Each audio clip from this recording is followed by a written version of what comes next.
The first one is this. Most of us didn't get a sex talk. We got silence, a few clinical facts, or a shame-soaked warning.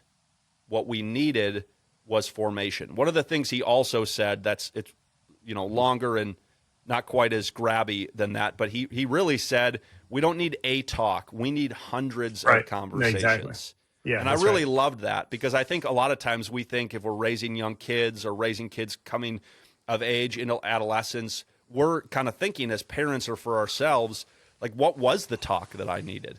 And so I appreciated that reframe. Is like, you didn't need a talk. You needed hundreds of conversations where the discussion around sexuality was permitted, that you were able to do that and to wrestle and to, in age-appropriate ways, to be able to discuss and solve as you become aware of these things, how you want to live them and live them well. What strikes you about that statement that he made?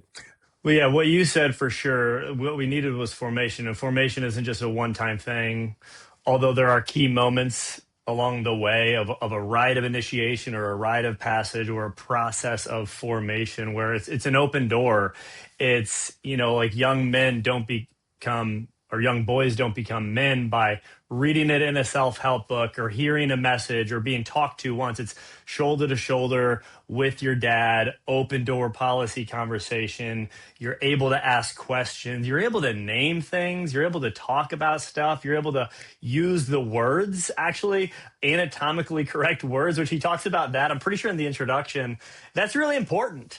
To call it a penis and to call it a vagina. And it's kind of funny when you hear a 3-year-old call it a penis or a vagina, but it's really important. I remember we started doing it, I think when Tua was 3. I was with our friend Michael Chachow at a retreat, and they were talking about the importance of calling it by its anatomically correct name for other reasons. They said one of the reasons they said was it doesn't uphold in the court of law. Hoo-hoo. Or ding dong doesn't up. I'm like, oh, that shit. I hate thinking about that.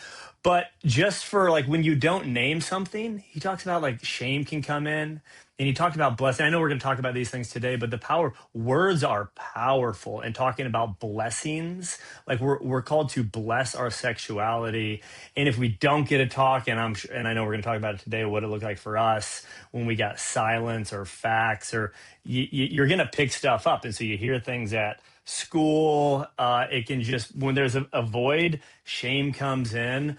And a lot of us didn't get what we needed. And I think our parents, our dads especially, they know that it's their role, right? But because they often didn't get it, it'll just kind of come out sideways. One of the stories in the book is this kid walking down the stairs and I don't know, he's maybe 14, 15, sometime age in high school, and his dad tosses him some condoms. And he says, just don't get her pregnant. And that was it.